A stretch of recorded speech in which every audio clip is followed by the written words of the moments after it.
Temos contato com a professora e procuradora Tamé Danelon para falarmos mais sobre essa decisão do STF. Procuradora já conosco aqui. Tudo bem, doutora? Boa noite, seja bem-vinda sempre aqui ao programa. Prazer tê-la aqui. Prazer é meu, boa noite a todo mundo que está aí e aos ouvintes. Para começarmos então, doutora, quais as impressões da senhora, o que achou dessa decisão agora do plenário do STF de manter aquilo que havia já decidido individualmente o ministro Edson Fachin, anulando então as condenações do ex-presidente Lula, doutora? Olha, eu gostaria de ressaltar e fazer uma análise do voto do ministro Cássio Nunes Marques, porque essa questão era estritamente processual penal, uma questão de processo penal, é uma questão que envolve competência, quem seria o juiz competente, por que seria aquele juiz e qual seria a consequência. E o voto do ministro Cássio Nunes Marques, no meu ponto de vista, foi perfeito tecnicamente, ele fez uma profunda análise, justificando por que a 13ª Vara de Curitiba seria competente. Então, o voto dele, eu penso que foi perfeito. Ele disse que diversos atos ocorreram justamente em Curitiba, no que se refere a algumas refinarias no Paraná. O contrato com a OAS, por exemplo, foi assinado em Curitiba. Além disso, dizer respeito, sim, à Petrobras, aqueles 4 processos.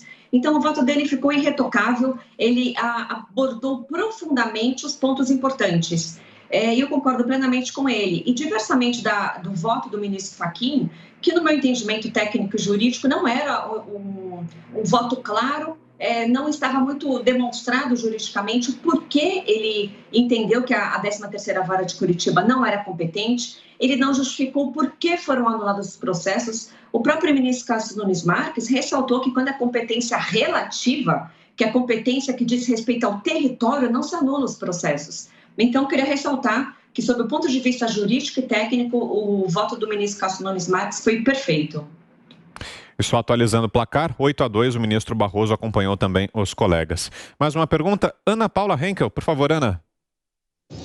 Boa noite, doutora Tameia. Bom, eu como uma devoradora aí de material jurídico, principalmente das suas aulas, dos seus artigos, eu me lembro que a senhora numa aula disse muito bem sobre incompetência relativa, né, ou eventual incompetência, que isso não anulava processos. É isso mesmo? Eu queria que a senhora explicasse um pouco isso. É isso mesmo, é isso mesmo. Qual é a diferença entre competência relativa e absoluta? Incompetência absoluta diz respeito à matéria, diz respeito ao crime que está sendo apurado. Eu nem lembro se já dei algum exemplo aqui, mas, por exemplo, o crime de tráfico internacional de entorpecente, quando é internacional, a competência é da Justiça Federal, tá? É uma questão pacífica. Então, a Justiça Estadual ela é absolutamente incompetente para julgar um tráfico de entorpecente, tráfico internacional de entorpecente. Então, se, por exemplo, tramitou um processo de tráfico internacional na Justiça Estadual de São Paulo, e se depois ele é remetido para a Justiça Federal, o juiz vai ver que era um processo completamente nulo, porque havia a incompetência em razão da matéria, que é chamada incompetência absoluta. Por outro lado, a incompetência relativa, ela diz respeito ao lugar da infração, ao território, é a chamada competência territorial. E foi essa incompetência reconhecida pelo ministro Fachin. Ele entendeu que não seria competente, territorialmente falando, a 13ª Vara de Curitiba, e sim o Distrito Federal. Logo, constatada uma alegada incompetência territorial, que no meu ponto de vista não existe, tá? A 13ª Vara não era incompetente, ainda que se constate nesse sentido, que entenda-se nesse sentido, não se anula os processos. Eu acompanhei agora rapidamente também o voto do ministro Marco Aurélio, ele fala justamente nesse sentido, não faz sentido algum. Então, eu reitero para que todos assistam o voto do ministro Cássio Nunes Marques. Ele fala que ainda que se entendesse que não era o juiz competente, teria que estar demonstrado prejuízo à defesa para se decretar uma nulidade. Ele ressalta que houve a preclusão, que essa matéria já havia sido discutida. Que mais que ele fala? Ele fala muitos pontos que são muito importantes e muito pertinentes ao objeto do caso. E poucos ministros se depararam sobre a consequência desse julgamento, né? A maioria deles, eles seguiram o voto do relator, do ministro Fachin, e não se contrapuseram ao voto do ministro Cássio Nunes Marques. que, no meu entendimento, ficou plenamente perfeito. Augusto. Eu vou repetir a pergunta que os leigos formulam com mais frequência. O Supremo deve julgar questões constitucionais. Cabe ao Supremo julgar um caso que está vinculado aí ao Código Penal ou ao Código de Processo Penal? Então, Augusto, caberia, porque o Brasil é o único país do mundo que a nossa Suprema Corte tem competência criminal. Eu não concordo com essa competência, mas está na Constituição. Então, a Constituição diz que o Supremo tem competência para investigar as pessoas que têm foro privilegiado perante o Supremo, né, deputados, senadores, se cometerem crime, é o Supremo que julga. E também está na Constituição que os habeas corpus, que evidentemente tratam de questões criminais, quando chegam no Supremo, caberia ao Supremo julgar. Então, assim, nesse caso, cabe sim ao Supremo apreciar. Agora, embora eu não concorde com a Constituição, eu acho que a Constituição tinha que ser mais injusta e tirar essa atribuição criminal. Agora, no caso que está sendo em julgamento agora, não caberia se anular processos em sede de habeas corpus. O habeas corpus não tem um condão de reconhecer uma eventual incompetência. Veja, o TRF4 disse que a 13ª Vara era competente, o STJ também. Então, por mais que a maioria do Supremo tenha entendido que é incompetente, nós temos que acatar e respeitar essa decisão. No meu entendimento técnico, não poderia ser discutido em sede de habeas corpus. E o que eu vejo também, Augusto, que acho que todos os ministros, nenhum deles é penalista, nenhum deles é da área criminal. E seria muito importante que a próxima vaga agora do ministro Marco Aurélio fosse ocupada por um penalista, porque é muito importante ter clareza nesses conceitos. E reitero o voto do ministro Cássio Nunes Marques, que foi perfeitamente técnico sob o ponto de vista do Código de Processo Penal. Doutora, rapidamente vou pedir licença antes da próxima pergunta do Guilherme Fiuza para trazer aqui, para quem nos acompanha, a nossa enquete de hoje, que é justamente sobre essa decisão que acaba de ser tomada pelo plenário do STF. Você concorda com a decisão do STF de anular as condenações de Lula, sim ou não? Essa é a nossa enquete desta quinta-feira. A pergunta já está no ar lá no portal da Jovem Pan. É esse o caminho para que você participe, para que você vote. www.jovempan.com.br. Acesse, dê a sua opinião. Daqui a pouquinho, no final do programa, os resultados da nossa enquete de hoje. Vamos à próxima pergunta, então. Guilherme Fiuza, por favor. Fiuza. Doutora Tameia, boa noite. A senhora não vai usar essa expressão, mas deixa que eu uso. Nós estamos diante de uma aberração jurídica, né? Pelos motivos alegados para esta manobra e pelo tamanho da consequência, considerando os crimes, né, a monta dos crimes que estão aí em avaliação.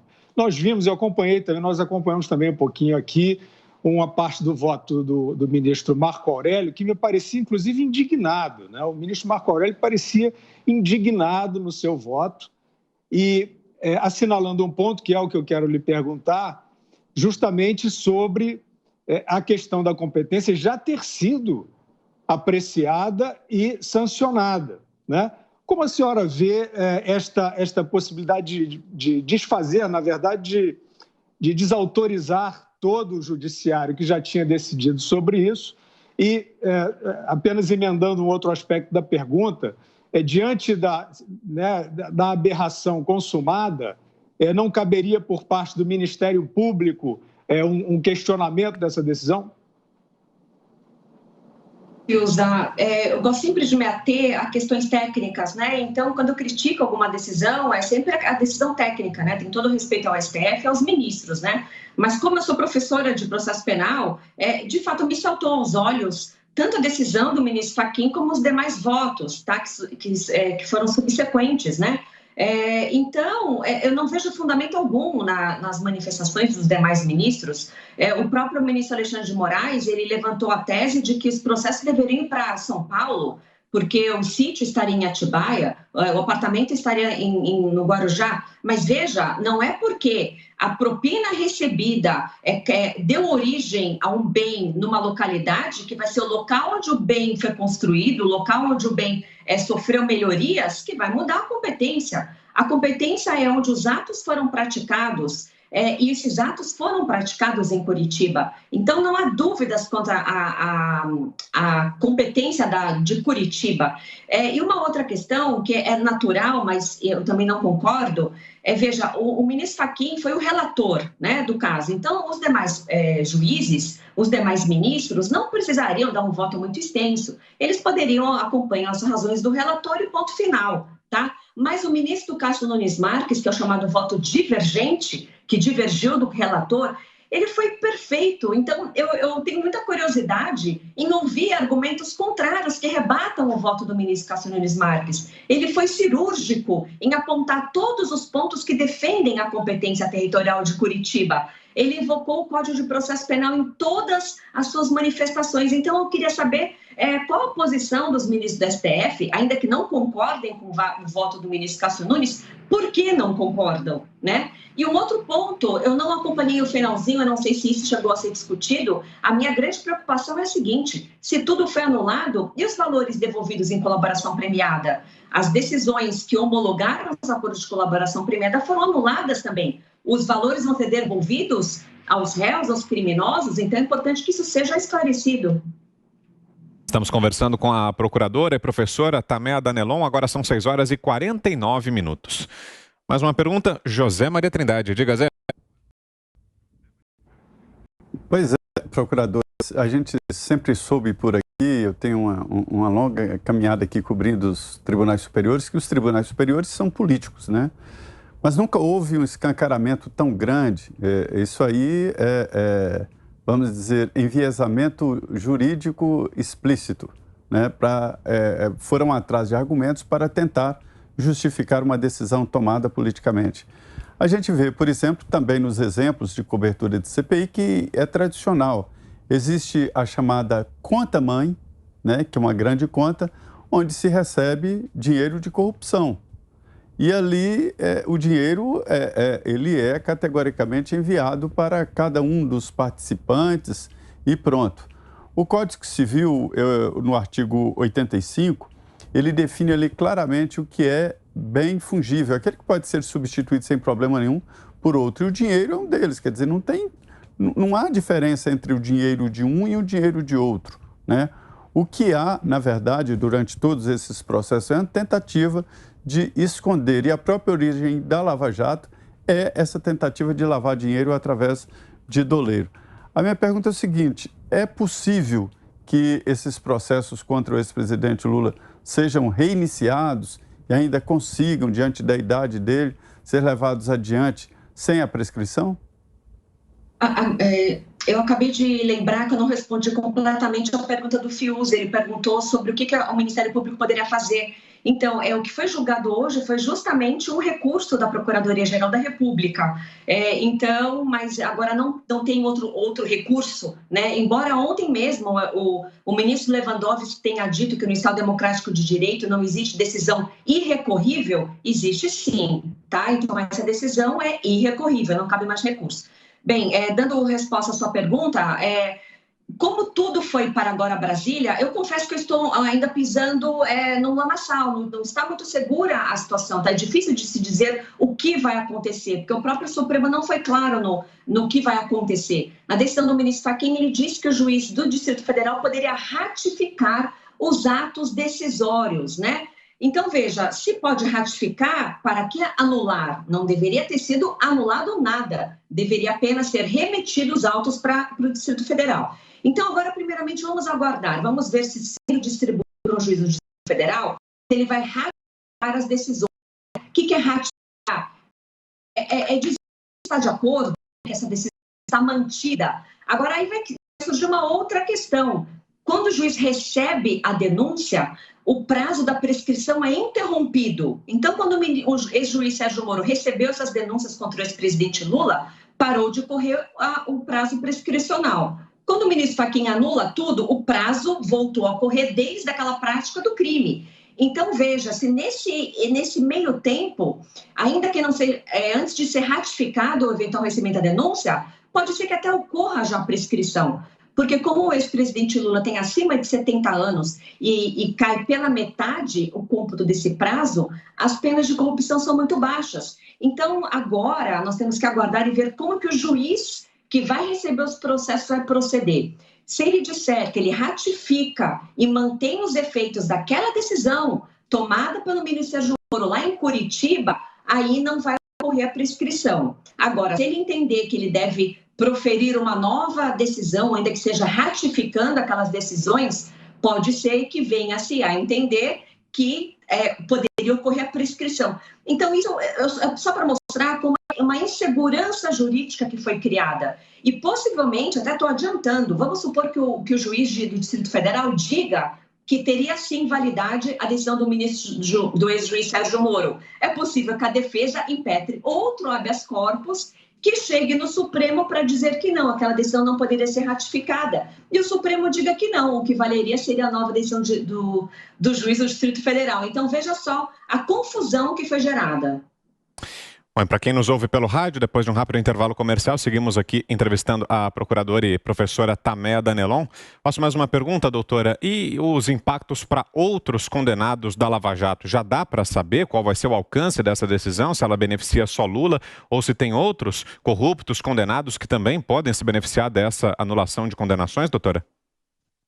Sim, é possível, sim, que outras pessoas pleiteiem essa mesma anulação. Aqueles que foram julgados por fatos semelhantes a esses 4, que eles sustentam essa mesma tese, né? Quando um tribunal garantista, né? E eu entendo que a nossa Corte Suprema é mais garantista, é mais voltada aos direitos do réu, é mais propensa a anulações, absolvições e solturas. Quando se forma um precedente que favorece a defesa, sem dúvida que os excelentes advogados criminalistas que nós temos no Brasil vão se utilizar dessa mesma tese e tentar também anular processos de outras pessoas. Então, veja, reitero na grande insegurança jurídica que essa decisão vai causar.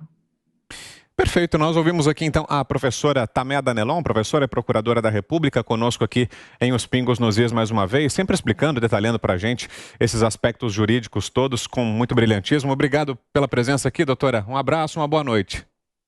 Boa noite, só ressaltar que eu sempre falo em nome próprio, tá? Não represento o Ministério Público Federal, não falo em nome deles, mas como professora de processo penal, boa noite a todos e muito obrigada.